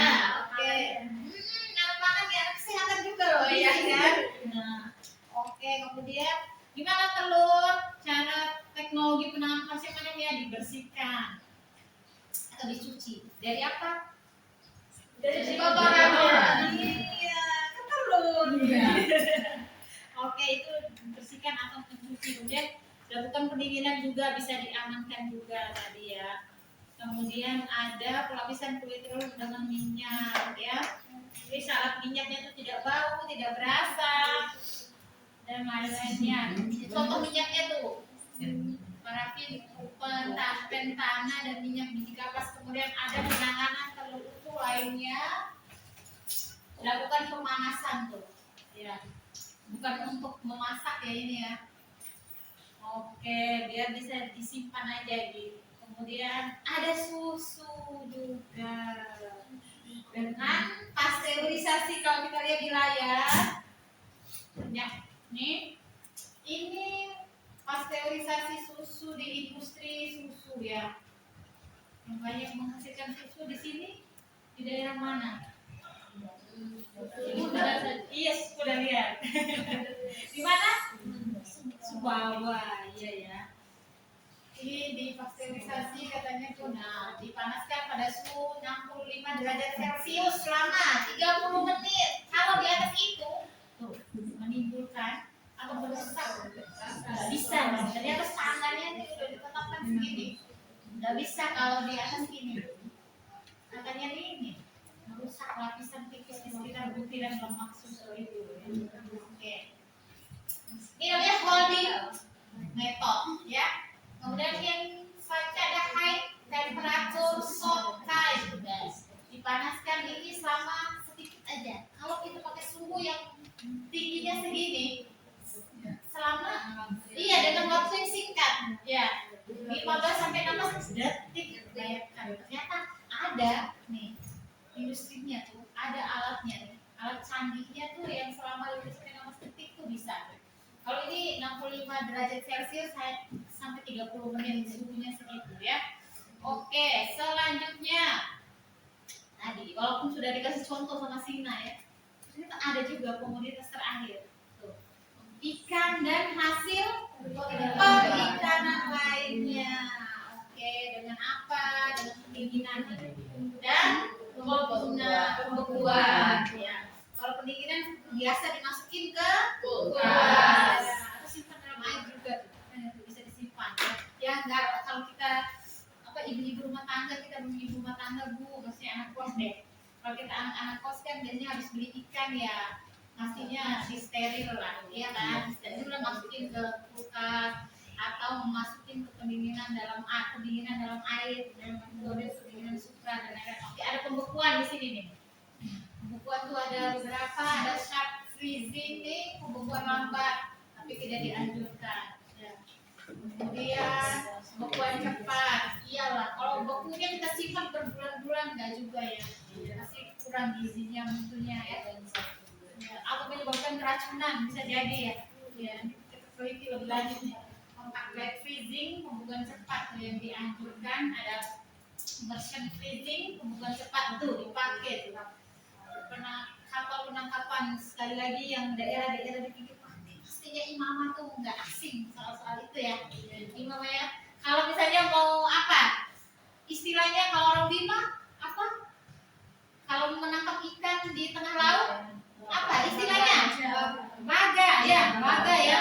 Iya, orang baga tuh di tengah laut biasanya untuk menyimpan ikan biar nggak cepat rusak atau nggak cepat busuk. Apa biasanya bawa apa? Iya, itu jawabannya. Iya kan? Iya, sama styrofoam kan buat simpan kan? Iya, simpan es batunya di dalam. Buat jadi bapak. Nah, bukan hanya dipraktekkan untuk udang juga tuh katanya ya. Pastinya kita bawa es batu, kita simpan. Atau sambil liburan di tengah laut, gitu. Mama ya, pernah nggak Mama sama teman-temannya di sana? Nggak pernah ya? Belum pernah, tapi Imama tuh sering melihat ya di depan matanya gitu ya. Oke. Nah, siapa? Hani juga, silakan. Gimana Hani? Biar nggak ngantuk ya. Ayo dong, semangat dong. Nggak ngantuk Ibu. Oke, gimana Hani? Hani juga sering lihat penangkapan ikan, kalau bawa es batu gitu. Iya. Iya. Ikan apa biasanya Hani? Banyak ya. Kakap nggak ada? Banyak yang besar. Iya. Iya. Contoh ikan. Ikan. Yang kakap lah. Ya. Banyak lah. Apalagi ikan Indosiar. Ikan apa namanya? Apa namanya ikan itu? Bengkuning. Kalau nggak salah ya. Iya. Pokoknya ikan Indosiar kita tahu ya. Ikan terbang juga. Cumi. Iya ya, cumi udah ada nggak? Iya. Apa? Tenggiri. Ikan tenggiri itu maksudnya. Tenggiri banyak kan? Iya kan? Ikan tenggiri. Iya, tenggiri kan bahasa Bima. Tenggiri. Iya. Tuna ada nggak? Ada mungkin dong. Iya. Ya, oke. Ya, kita sampai pada kesimpulan. Kenapa kita ini nanti di akhir kita diskusi ya. Oke. Kesimpulannya adalah kenapa sih kita perlu menangani pasca panen segera pada komoditi pertanian? Itu makanya dilakukan untuk menjaga kualitas tadi ya, menjaga kualitas dan kesegaran hasil panen. Oke, kemudian mengurangi kerusakan dan kehilangan hasil. Dan apalagi memperpanjang umurnya, serta meningkatkan Nilai jual. dan keamanan pangan ya. Anak-anak pangan pasti butuh keamanan, jangan sampai yang makan apa nanti jadi keracunan gitu ya. Iya. Oke. Kualitas sehingga produk tetap layak dikonsumsi dan memberikan keuntungan lebih bagi petani. Ternyata kesimpulannya adalah itu. Jadi sekarang biar ngantuk. Masih semangat kan? Masih. Udah jalan ya? Sudah. Ya udah semua? Belum. Absen dong. Iya, oke, dia absen dulu dong. Absen yang belum silakan. Oke. Sambil absen juga kita di sesi akhir ini kita melakukan sedikit diskusi ya, tugas kelompok ya, tugas kelompok dibagi kelompoknya jadi 3 kelompok. Berapa orang nih? 2, 4, 6, 8, 10, 12, 14, 16, 17. Kalau 17 berarti kalau dibagi 3 kelompok ada yang 6, ada yang 7 gitu. Iya kan? Bisa. 3 aja, 3 kelompok aja. 665 ya? Iya, 665. Terima kasih Intan. 665. Coba langsung pisahkan diri. Ini berapa nih? 8, 6. Pisahkan diri. Jadi 3 kelompok. Oke. Udah, kenapa pisah tuh? Ini. Oh, iya bukan di sini. Ini. 4, 6. Nah, mana? Ini. 2, 3, 4, 5, 6. Oh, 6. Berarti Rini masuk di sini. Iya. Boleh pindah di sini Rini. Pakai kursi ini aja Rini. Ya. Berarti ini kelompoknya benar juga. Iya, selamat diskusi. Berarti pindah ke situ sebagian. Biar bisa diskusi di meja yang panjang itu. Nah, ini geser ya. Biar kalian bisa diskusi ya. Oke. Kita tulis aja di layar.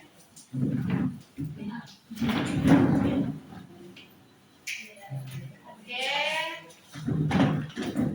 Apa sih tugasnya? Tugas kelompoknya.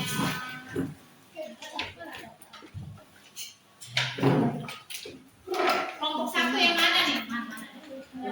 Ini ya, 1, 2, 3. Oke, bentuk kelompok. Iya.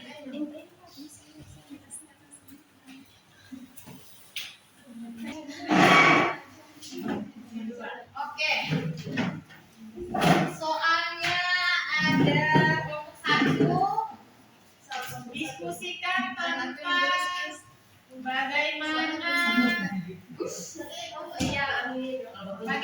cara dan dampak positif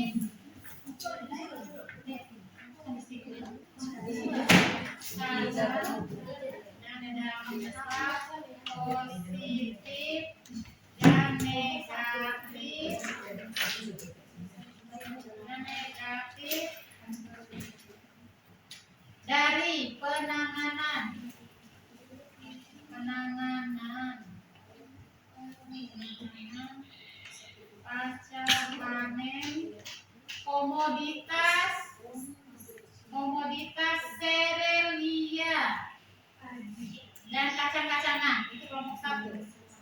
Ya. Kelompok 2 sama soalnya, cuma beda komoditas. Ya, beda komoditas. Komoditas yang untuk kelompok 2 komoditas sayuran. Soalnya sama seperti itu. Ya. Yang kedua sayuran.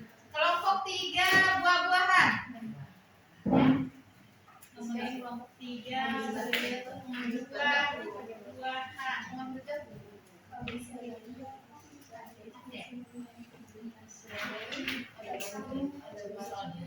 Ini soalnya nggak usah ditulis, nanti presentasi kan, tinggal ngomong.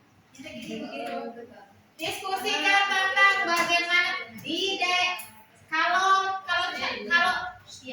kalau caranya itu cara yang di daerah masing-masing, ya daerah masing-masing aja. Iya daerah masing-masing. Kacang-kacangan atau sayuran buah-buahan di daerah masing-masing itu gimana? Atau secara umum boleh, tapi diutamakan di daerah masing-masing ya. Kemudian dampak negatif dan positif nih tulis aja apa dampak positifnya, apa dampak negatifnya, 1 atau 2 poin lah ya. Terus nanti dipresentasikan di depan ya. Ya, kelompok 1 apa serelia dan kacang-kacangan, kelompok 2 sayuran, kelompok 3 buah-buahan. Oke. Diskusinya berapa menit ya? 15 menit ya? Iya. 100 menit enggak.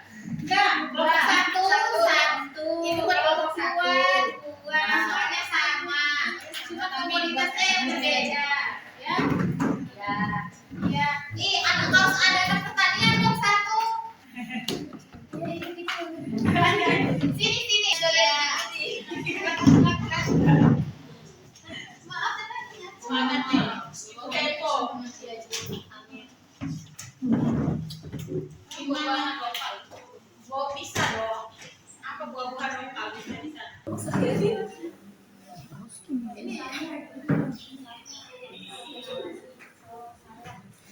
Bisa anjir.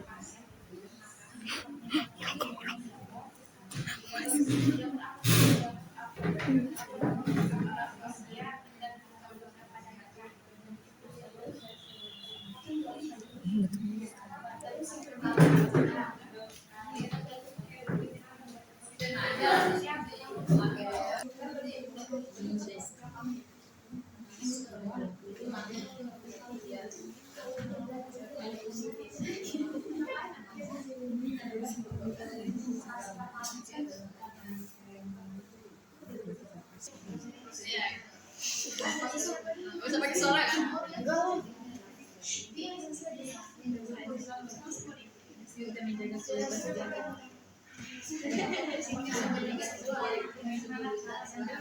Terus poin-poinnya ada di bukan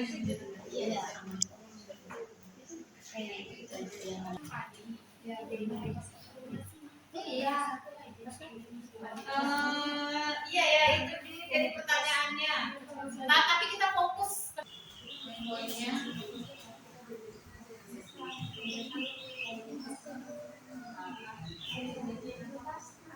Ya, selfie aja yang nulis. Selfie aja yang nulis. Tidak itu kita tolong sama si Intan. Nggak apa-apa selfie yang handle diskusi ya. Silakan selfie. Jangan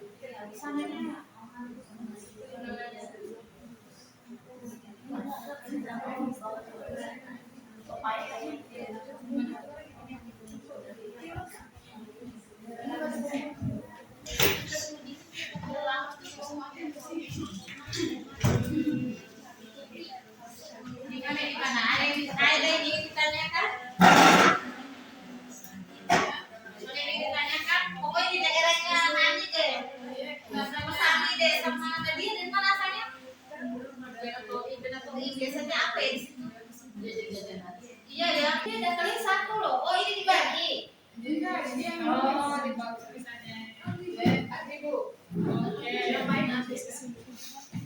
Terus yang ini dari mana aja sih? Daerahnya nih boleh. Ini oke.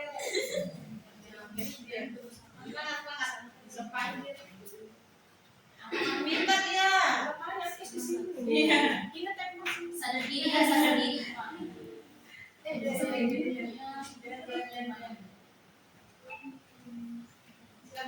Silakan. Nanti dipresentasikan.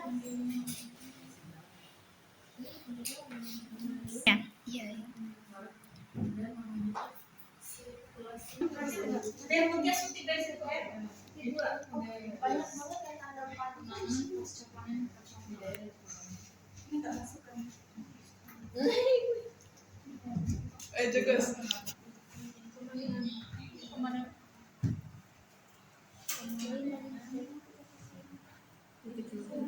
Dilakukan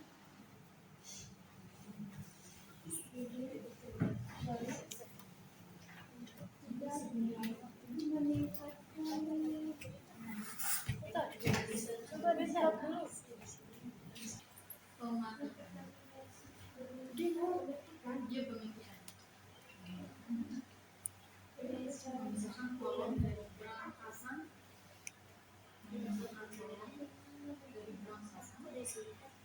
Lagi ya. Menit lagi ya, baru presentasikan. Iya. Menit lagi dong. Jangan dong. Pakai kertas. Iya.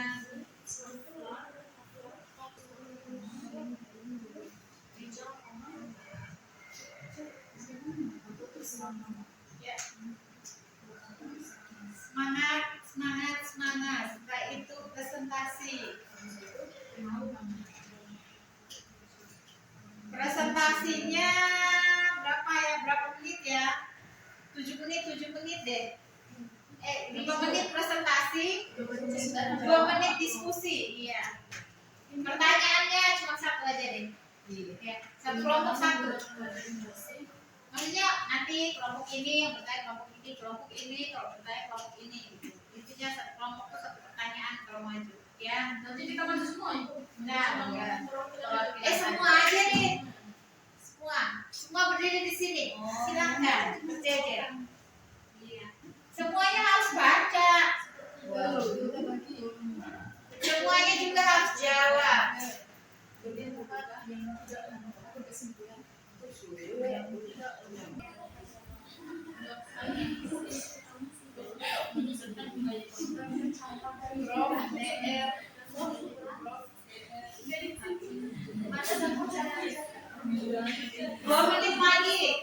Dua menit lagi ya.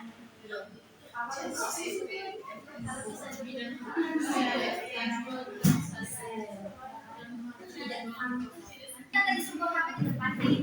Atau dari sini lalu.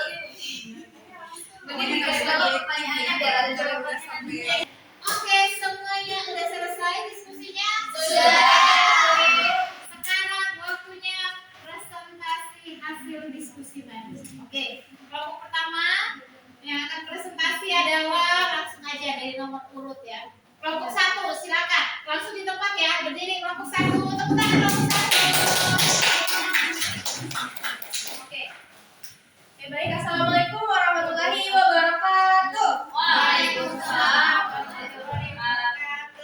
Kami akan mempresentasikan hasil diskusi kelompok kami, yaitu kelompok 1 tentang diskusi tentang bagaimana cara dan dampak positif dan negatif dari penanganan pasca panen komoditas serelia dan kacang-kacangan. Kami mengambil salah satu dari komoditas serelia dan kacang-kacangan, yaitu komoditas serelia yaitu pertama padi dan kacang-kacangan yaitu kacang tanah. Iya, perkenalkan dulu dong teman-temannya. Namanya aja. Ya. Sebelum melanjutkan ke materi, kami akan memperkenalkan rekan-rekan saya. Saya Nadia Arika dan keempat rekan saya ada Ada Hani. Iya, Hani. ada Mama. ada Yuri. Iya. Untuk mempersingkat waktu, kami lanjut saja ke materi. kepada Bapak materi dipersilakan. Baik, terima kasih kepada moderator. Bismillahirrahmanirrahim. Assalamualaikum warahmatullahi wabarakatuh. Waalaikumsalam. Oke, jadi langsung saja teman-teman. Di sini kami akan mempresentasikan bagaimana sih dampak metode ketika menggunakan pasca panen dan dampak positif dan negatif pada saat pasca panen. Nah, yang pertama itu seperti yang disampaikan oleh moderator tadi, itu penanganan pasca panen di komoditas serealia, yang dimana kami mengambil padi. Nah, pasca panen padi itu dilakukan penanganan ada beberapa, yaitu yang pertama pemanenan. Nah, pemanenan ini teman-teman dilakukan saat butir gabahnya itu sudah matang dan fisiologisnya itu sudah mencapai 90-95%. Sehingga kita bisa melihat di padi itu teman-teman, dia biasanya menguning warnanya. Nah, di situ Nah, untuk melakukan hal tersebut itu menggunakan sabit atau ya, benar. Terus yang kedua itu pelontokan. Nah, di sini pelontokan itu artinya kita memisahkan butir gabah dan dari malainya, terus segera setelah panen untuk menghindari kerusakan. Terus yang ketiga itu kita melakukan pengeringan. Nah, di sini pengeringan itu berfungsi untuk menurunkan kadar air hingga mencapai 14% sesuai dengan keinginan kita. Nah, langkah ini itu untuk mencegah pertumbuhan jamur dan kerusakan saat disimpan. Selanjutnya itu teman-teman yaitu penggilingan. Nah, penggilingan itu adalah proses melepas sekam atau kulit luar, yang dimana di sini dari padi itu kita menggiling sehingga menjadi beras. Artinya di sini ada pemecahan kulit atau kulit beras menjadi padi menjadi beras putih. Nah, terus yang terakhir itu ada penyimpanan. Nah, padi itu disimpan dalam karung atau dalam karung di ruangan yang kering dan memiliki sirkulasi udara yang cukup baik. Dan yang perlu kita perhatikan teman-teman yaitu suhu penyimpanan. Jadi itu saja materi pertama dari saya. Selanjutnya saya berikan kepada materi kedua. Baik, yang kedua penanganan pasca panen tanah. Yang pertama pemanenan, di mana dilakukan saat polong yang sudah keras dan serat bagian dalam kewarnaan berwarna coklat atau kehitaman. Terus yang kedua pematikan, di mana memisahkan polong dari berangkas atau batang atau akar. Nah, yang ketiga pengeringan, di mana sangat penting untuk menurunkan kadar air hingga di bawah 10%. Hal ini bertujuan untuk mencegah infeksi jamur aspek Gilus flavus yang menghasilkan racun aflatoxin. Terus yang keempat sortasi, di mana memisahkan polong yang rusak, pecah atau terserang hama. Terus yang kelima penyimpanan, di mana menggunakan wadah yang berisi seperti karung goni ditempatkan di tempat yang lebih lembab yang tidak lembab. Terus selanjutnya materinya akan dibawakan oleh rekan saya. Baik, langsung saja. Di sini ada dampak positif dan negatifnya. Di sini saya akan membacakan dampak positif. Poin pertama, memperpanjang masa simpan dan menjaga nutrisi. Yang kedua, menekan kehilangan hasil atau losses seminimal mungkin. Yang ketiga, meningkatkan nilai ekonomi dan harga jual di pasar. Ada poin selanjutnya, dampak negatif. Yang pertama, timbulnya racun atau jamur seperti aflatoxin pada kacang. Yang kedua, penurunan kualitas atau butir patah, warna kusam, dan bau pengit. Selanjutnya, kerugian finansial karena berat menyusut atau komoditas busuk. Saja saya kembali. Ya, seperti yang teman-teman sudah dengarkan dengan seksama, materi yang akan saya sampaikan, kami untuk mempersingkat waktu kami membuka sesi tanya jawab. Apakah ada yang ingin dipertanyakan? Ya, diskusi ya. Oke. Untuk yang bertanya, kelompok mana yang bertanya tadi? Kelompok 3. Oke, silakan. Baik, pertanyaannya, apa dampak negatif yang terjadi pada kualitas beras jika tahap pemanenan padi dilakukan terlalu cepat? Itu saja. terima kasih pada kelompok 3 ya. Kami akan menjawab pertanyaan dari kelompok 3. Terima kasih kepada moderator. Jadi langsung saja, tadi dampak negatif ya terkait ketika penanganan ataupun pasca panen itu dilakukan terlalu cepat. Nah hal ini, semisal saya ambil contoh di komoditas padi. Nah di komoditas padi itu ketika kita melakukan pemanenan sebelum matang, fisiologisnya seperti yang dibahas tadi, biasanya masih memiliki kadar air dia tuh. Nah kan tadi itu harus ada pengeringan ya, agar menurunkan kadar air. Nah itu dampak pertamanya tuh. Yang tinggi dan pengisian bulirnya itu belum sempurna biasanya dia. Nah, pada beberapa dampaknya itu yang pertama, bulir padi itu banyak yang hijau dan belum matang dan juga dia itu belum terisi penuh bulirnya. Terus yang kedua, rendaman beras itu pasti menurun, rendaman beras itu pasti menurun. Terus yang ketiga, kualitas rasa dan tekstur itu pasti kurang baik. Dan juga ketika kita ingin mengonsumsi ataupun mengonsumsi beras tersebut dari kualitas yang tidak baik tadi, maka akan mengurangi rasanya. Terus yang keempat itu kadar airnya tinggi. Terus yang kelima, warna beras yang kurang menarik pastinya. Karena tadi warna beras yang kami sampaikan itu harus menguning. Itu tanda dia ketika sudah matang. Tapi ketika kita melakukan pemanenan terlalu cepat, maka akan memberikan warna yang kurang baik tadi. Terus selanjutnya yang paling penting itu mengurangi nilai jual, itu pasti.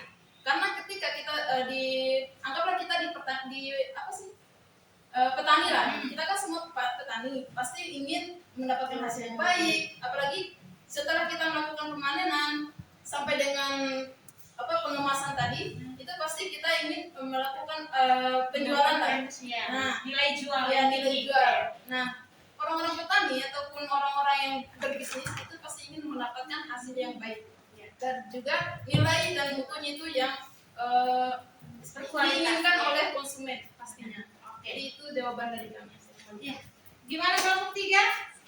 Iya, tepuk tangan untuk kelompok 1. Jadi sudah cukup jelas ya bagaimana penanganan pasca panen. Tadi yang dipilih komoditasnya adalah padi dan kacang tanah. Jadi itu ya, kalian sudah mendengar banyak lah ya, sudah jelas tadi dijelaskan bagaimana prosedur penanganan pasca panen pada padi dan pada kacang tanah. Ada dampak positif dan dampak negatifnya. Jadi terima kasih ilmunya kelompok 1. Aplaus sekali lagi untuk kelompok 1. Terima kasih sudah Iya. Kemudian kita lanjut ya. Ya, kita lanjut. Ini waktunya juga sama, 7 menit ya, 7 menit. Untuk kelompok 2 jangan lagi di tempat. Di sini aja. Ya, di sini aja. Kelompok 2.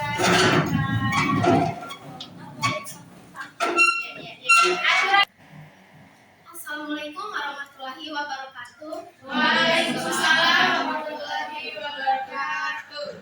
Perkenalkan, kami dari kelompok 2 dan berdirinya kami di sini yaitu ingin mendiskusikan hasil kerja kelompok kami, yaitu tentang bagaimana cara dan dampak positif dan negatif dari penanganan pasca panen komoditas sayuran.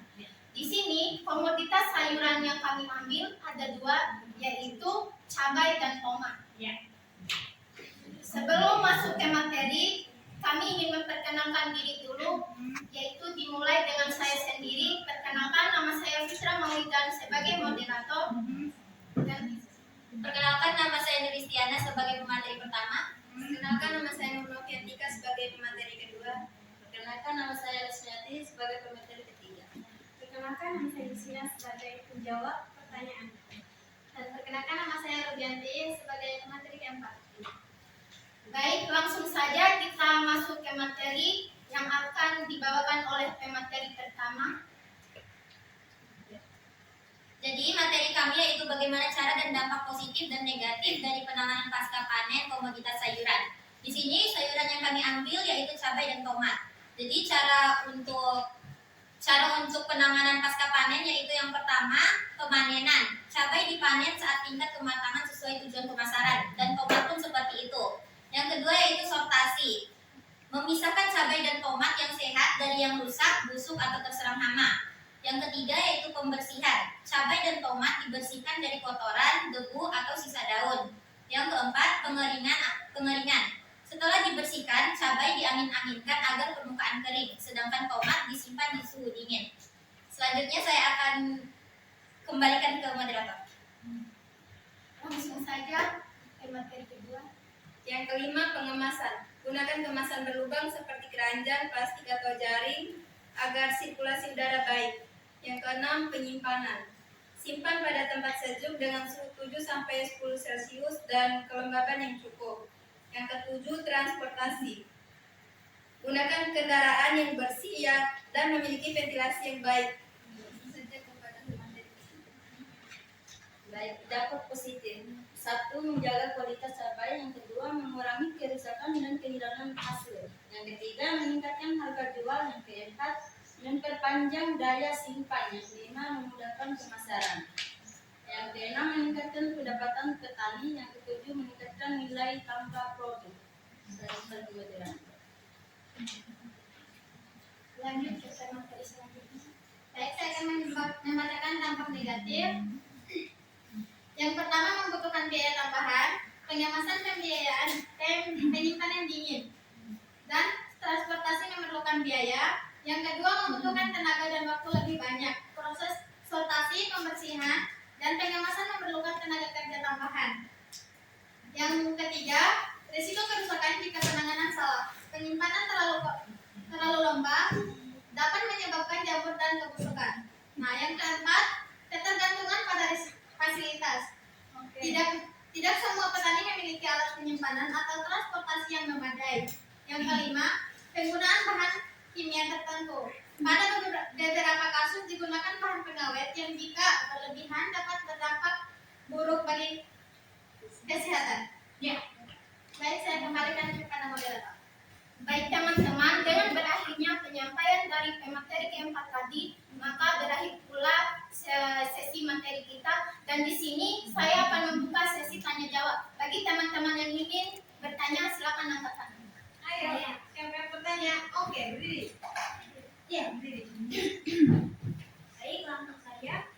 Kenapa pada poin ke-6 tentang cara penanganan pasca panen pada cabai dan tomat harus disimpan pada tempat sejuk dengan suhu 7-10 derajat Celcius? Ya.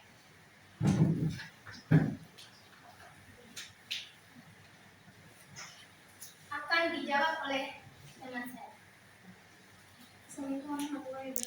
Waalaikumsalam warahmatullahi wabarakatuh. Saya akan menjawab pertanyaan dari Kelompok 1. Ya. pertanyaannya itu, kenapa cabai disimpan di suhu 7-10 Celcius ya?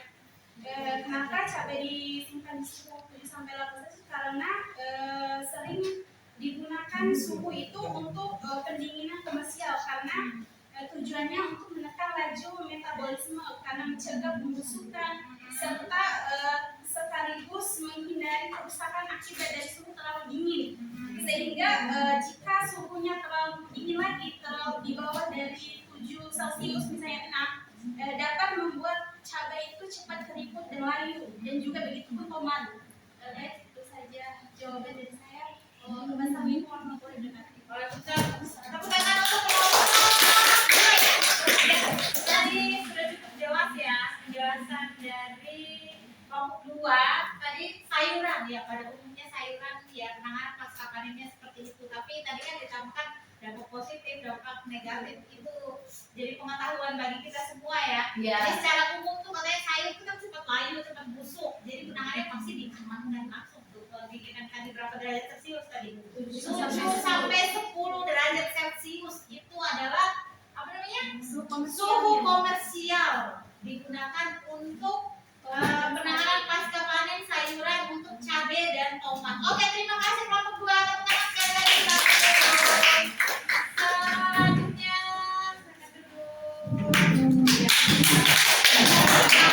oke, kita lanjut ke kelompok terakhir. Kelompok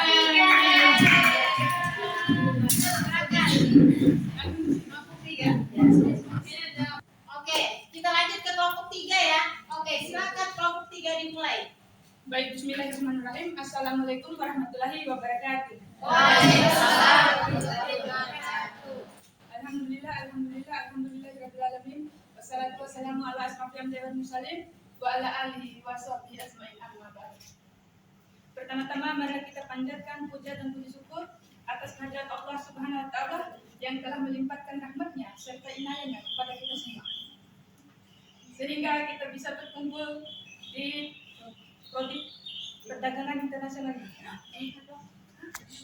Assalamualaikum warahmatullahi wabarakatuh. Waalaikumsalam warahmatullahi wabarakatuh. Perkenalkan, kami dari kelompok 3 ingin mendiskusikan tentang bagaimana cara dan dampak positif dan negatif dari penanganan pasca panen komoditas buah-buahan. Ya, langsung saja perkenalkan, nama saya sebagai moderator Kartika. Saya Riantika sebagai pemateri 1. Saya Nurul Putri Diansyah sebagai pemateri 2. Saya Selvi, pemateri ketiga. Saya Rosita sebagai penjara. Saya Intan sebagai pemateri keempat. Ya, terima kasih. Langsung saja kita memasuki materi pertama. Waktu dan kesempatan dipersilakan. Oke, baik. Di sini kami mengambil buah-buahan yang terlihat jelas di sekitaran kita, yaitu buah mangga. Jadi yang pertama itu sebagai penanganan kita, yang pertama itu ada pemanenan. Nah, terus di mana buah mangga ini dipanen terlebih dahulu, dia juga bisa dicangkok ya. Ya, itu pemanenannya. Terus ada yang kedua itu penyortiran atau sorting, di mana pada saat buah mangga ini berbuah, kita itu menyorting buah tersebut. Terus ketiga ada pembersihan atau cleaning. Nah, di mana buah mangga ini dibersihkan terlebih dahulu sebelum kita menjualnya di berbagai macam produk. Nah, terus yang keempat ada grading atau pengelompokan buah berdasarkan mutu. Nah, di sini buah itu tidak selamanya sehat, tidak selamanya baik.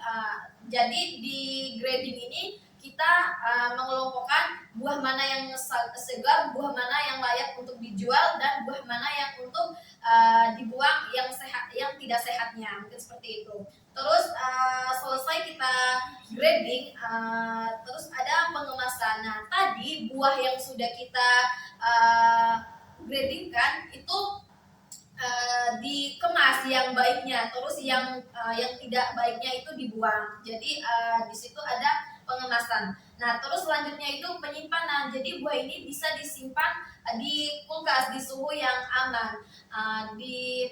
Ya, intinya di kulkas lah yang suhunya segar. Nah, karena ketika kita menyimpan di suhu yang tidak sesuai dengan suhu yang dia butuhkan, maka mangga itu bisa mengakibatkan kerusakan atau busuk dan tidak layak untuk kita jual. Nah, terus ada yang terakhir itu transportasinya, di mana ketika buah ini sudah layak untuk ditransportasikan, nah kita akan mentransportasikan ke berbagai daerah atau berbagai kota untuk menghasilkan uang atau untuk kita jual. Mungkin seperti itu. Selanjutnya saya akan memberikan kepada pemateri 2. Baik, terima kasih. Selain ada penanganannya, ada juga dampak positif dari cara penanganan pasca komoditas ini. Nah, dampak positifnya itu yang pertama peningkatan nilai jual, yang kedua menjaga umur simpan, yang ketiga mengurangi kerusakan dan kehilangan hasil, yang keempat meningkatkan keamanan panen, dan terakhir menjaga kualitas buah-buahan. Ini selanjutnya akan disambung oleh pemateri ketiga. Ya, adapun dampak negatif dari pasca panen komoditas buah-buahan. 1. Membutuhkan biaya tambahan untuk penyimpanan, pendinginan, pengemasan, dan transportasi. Yang kedua, resiko kerusakan akibat kesalahan penanganan.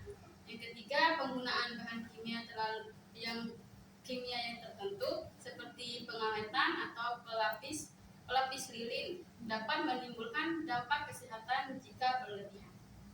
Yang keempat, ketergantungan pada fasilitas penyimpanan modern seperti cold storage yang membutuhkan energi listrik besar. Kemudian akan saya kasih ke pemateri 4.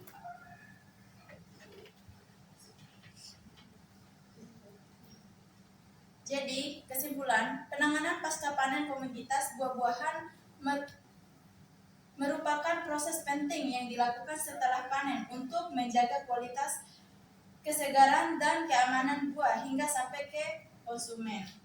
Sekian saja. Saya kembalikan kepada moderator. Baik, terima kasih kepada para pemateri. Langsung saja kita memasuki sesi tanya jawab. Kalau ada pertanyaan silakan angkat tangan. Ya, silakan kelompok mana yang akan bertanya? Oke, berdiri.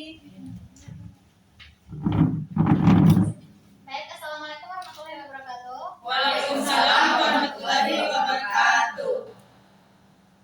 Baik, saya akan bertanya, bagaimana pengaruh penanganan pasca panen yang tepat terhadap pengurangan jumlah hasil panen yang terbuang atau rusak sebelum sampai ke konsumen?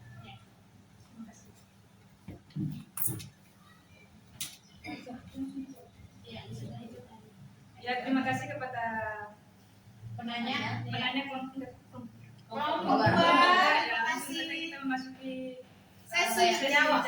Silakan. Silakan.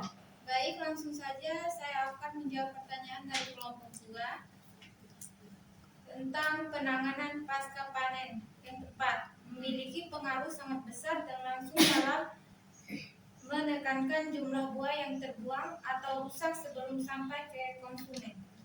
Pengaruh utama itu pertama pencegahan kerusakan fisik, penghambatan proses pematangan dan pelayanan, ketiga pengendalian serangan hama dan penyakit, keempat menjaga kadar air dan kesegaran. Secara umum, tanpa penanganan pasca panen yang baik, kerugian hasil panen buah bisa mencapai 40-60% dari total hasil panen. Dengan penanganan yang tepat, angka kerugian tersebut dapat ditekan menjadi hanya 10-20%, bahkan lebih rendah jika fasilitas penyimpanan tinggi tersedia. Ya. Baik, segitu aja jawaban dari kelompok 3 buat kelompok 2. Ya. Apakah bisa diterima? Iya. Oke. Silakan untuk kelompok 1. Sudah. Ya, Selesai. cukup ya. Satu aja ya. Cukup ya. Tepuk tangan untuk kelompok dua. Oke. Kalau kita lihat kelompok dua kan komoditas tiga buah-buahan. Seperti materi tadi kan gak jauh-jauh kan. Jadi buah itu kalau menangan pasca panen itu dibersihkan. Kemudian sorting, iya kan? Ada sorting kan? Ada sorting, memisahkan yang mutunya bagus dan rusak, buah yang besar yang kecil, sizing tadi ada grading tadi ya. Dan seperti itu pada umumnya yang dilakukan. Jadi terima kasih untuk kelompok 3. 2, 3 berdua. 3. Terima kasih kelompok 3. Oke, silakan duduk di situ. Oke, terima kasih semuanya hari ini dengan berakhirnya diskusi kelompok tadi ya. Terima kasih semuanya sudah menyampaikan pendapat kalian, keren-keren banget. Tepuk tangan untuk semua. Oke, dengan berakhirnya sesi diskusi kelompok, berakhirlah pertemuan kita pada minggu ini. Ya, kita lanjutkan pada pertemuan kita minggu depan. Absennya udah semua kan? Sudah. Kita tutup pertemuan kita hari ini, lebih dan kurangnya mohon maaf jika ada salah-salah kata. Semoga kita tetap semangat dan sehat selalu. Ya. Kita tutup. Wassalamualaikum warahmatullahi wabarakatuh. Waalaikumsalam warahmatullahi wabarakatuh. Foto buat